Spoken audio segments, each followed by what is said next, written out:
What's up guys, Serop here. In this video, we're going to be discussing when does it make sense to add AI agents into your business and when it's even sufficient to have something as simple as an automation without even any AI involved. If you're here for the first time, my name is Serop. I have an AI development agency called Neuronix, and over the past 1 year, I've been trying to build and sell AI solutions for mid-sized companies and small businesses. And I try to share my experience here on YouTube over a month now, and I'm really happy with all of your support. I see a lot of really nice comments and a lot of encouraging stuff, so it definitely keeps pushing me to try to share my experience with you and share what I'm actually seeing on the market and when are some projects are failing in AI and when are they succeeding. If you're here for the first time, I would appreciate if you leave a like to this video if you enjoy it, or at least subscribe to be able to notified whenever I post new things. With that being said, let's jump into the discussion. So over the past 2 weeks, I managed to speak to over 20 business owners who booked me as a consultation or tried to reach out to me after watching some of the videos that I posted here. I heard a lot of problems that they are facing in their businesses,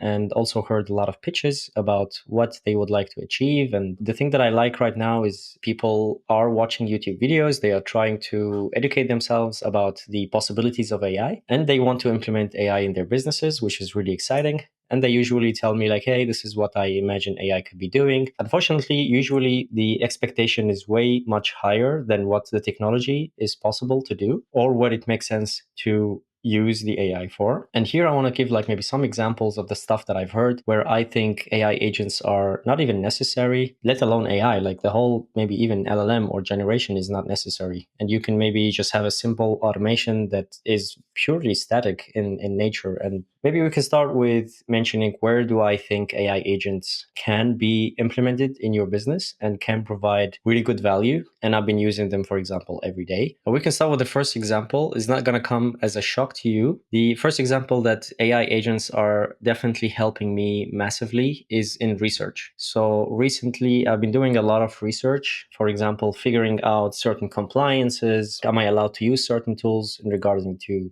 for example, GDPR or other stuff? And of course, I'm not just relying on ChatGPT asking questions, but I really like these research functionality from Perplexity or also ChatGPT. It has this deep research functionality with a lot of citations where it took a lot of the information from. This is where I see agents are actually being implemented the best, because it definitely takes time. So you can just ask the question, you can do your thing. By the time you finished, maybe, I don't know, putting some food in the microwave, the AI agent has generated a full summary for you that it would have taken you maybe couple of hours to do the research yourself. And then you can double proof whether the information was extracted correctly or not. And here, when you are asking the AI something that is very creative, requires a lot of research, requires a lot of creative thinking and analysis and deciding what is the next step and what is the next action, this is where I see AI agents. They become very handy because the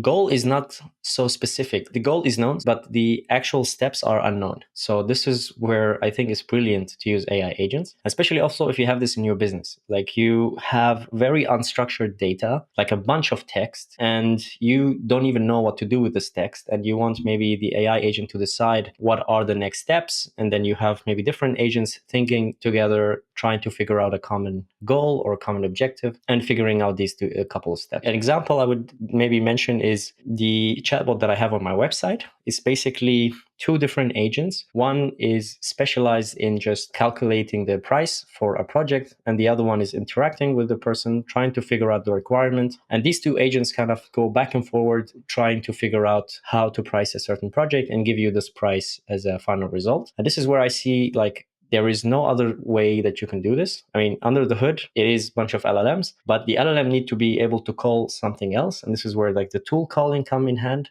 And if you call another agent, in my opinion, is something that is very powerful. However, recently I've been talking to business owners who want to maybe automate their entire customer service using AI agents, and they want the agent to do everything. They want the agent to be able to create the tickets, create a follow-up email, create different things, which technically is possible, and we can build it and show you a demo where it works. But there's so much uncertainty, especially in tools like n8n, that makes it a little bit difficult for me to be able to build this system and then put it out there knowing that it's going to work 100% of the time. Recently, I discovered a very annoying bug in n8n. After one of my videos went a little bit crazy, I don't know, like 50,000 views, which is for me, like that's already a lot, around like 1 million impressions, which also a lot for me. A lot of people went into my website and they started interacting with this chatbot. When I was analyzing the conversations to try to improve the chatbot, I realized the AI was not giving very good answers from the knowledge base that I fed it. Because of that, I went into the logs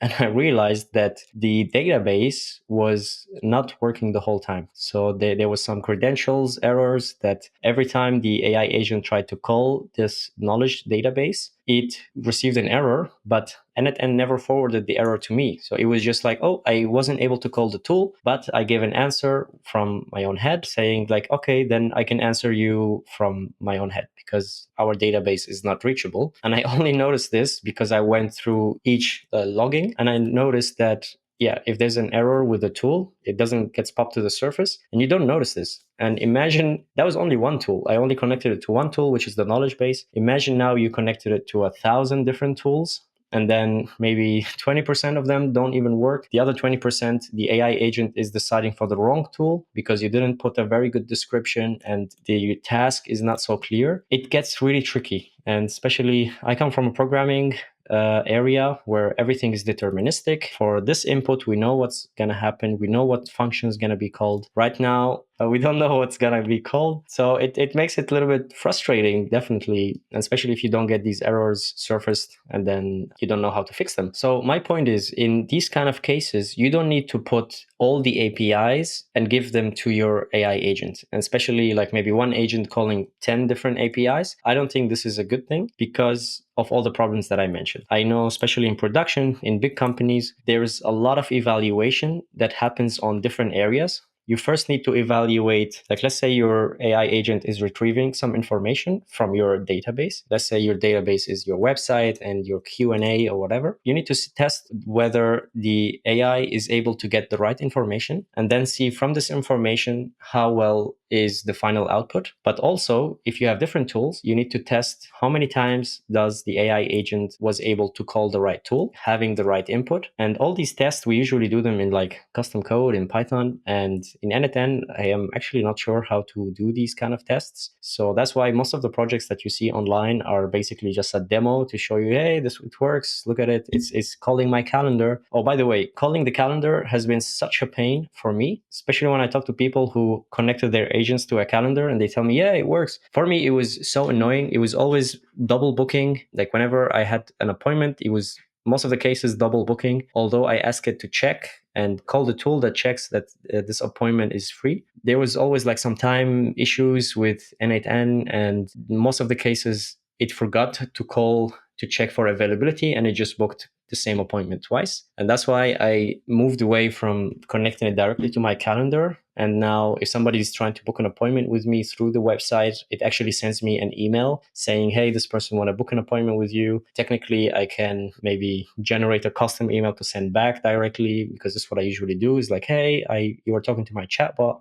When are you available? I'll send them maybe a Calendly link or something like that. And I've been using like quite some powerful models. The thing is, to be able to get really good results, you need to go really high, like maybe 4.0, ChatGPT 4.0, and then it costs money. It's not so cheap. I like to use the smaller models for a lot of tasks because you can do a lot of different iterations with them. But that being said, these LLMs are improving massively every month. So maybe in a month or two, all these problems, they don't exist and I'm out of job. And I don't know, this is probably an AI now talking to you. Oh, by the way, everybody keep saying in the comments that am I an AI? Like, what is it about this comment? I don't understand.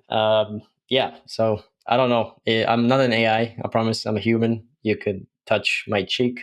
and I don't know, I'm a person. So that being said, for these kind of specific use cases where you need to connect LLMs to business logic or APIs, what I would do is maybe you can use an LLM chain or even an agent if you want to iterate a couple times to come up with an answer. And then I'm a big fan of this output parsing. So you get specific outputs from the AI agent or the LLM, and then you just forward this to whatever tool that you need, depending on very specific steps that you define. Like if you want to call the calendar, I don't know, like I wouldn't do it anymore, to be honest. I'm not so convinced with calling the calendar. But like, let's say you want to open a ticket in your ticketing system for your customer service, then let the AI write the name of the ticket, and then you call it yourself using the API. Like this is my point, depending if you realize that the use case is requiring a ticketing system. So as a rule of thumb, if your task that you're trying to solve requires very creative thinking, requires not so specific inputs and outputs, then feel free to use AI agents. Put even this thinking tool on them, let them think,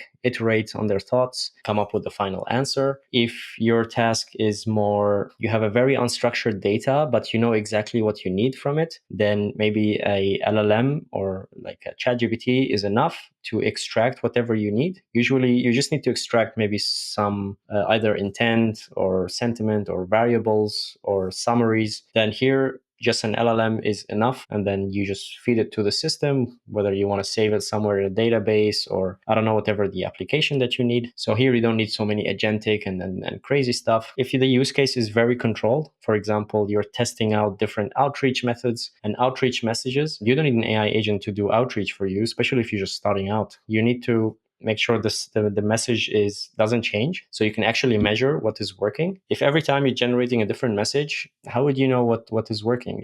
How can you test what is actually bringing you value? So you need to maybe have 2 to 3 different variants and then A/B test them and then see what is the result. And then from that you learn and then you iterate and you fine tune. So there's also no AI agent needed here. But if you're doing like large scale scraping and then you have maybe certain interesting stuff that you want to scrape, then maybe, yeah, you can use an agent with a internet tool like Travili, I think it's called. I've been using lately. It works. It doesn't work all the time, but it works well. Like I like it a lot, actually. It can also summarize this content for you, put it in a nice way. I do this, for example, when somebody tried to book an appointment with me. I try to maybe go through with this tool to check out their LinkedIn if it finds them. It's not so perfect because especially people with very common names, it doesn't find them. It's the best that I reached, especially if they don't provide their LinkedIn URL or something like that. So it works for this kind of use cases, for scraping, for research. And this is what I would definitely use AI agents for. And of course, if it's a chatbot, you need an agent.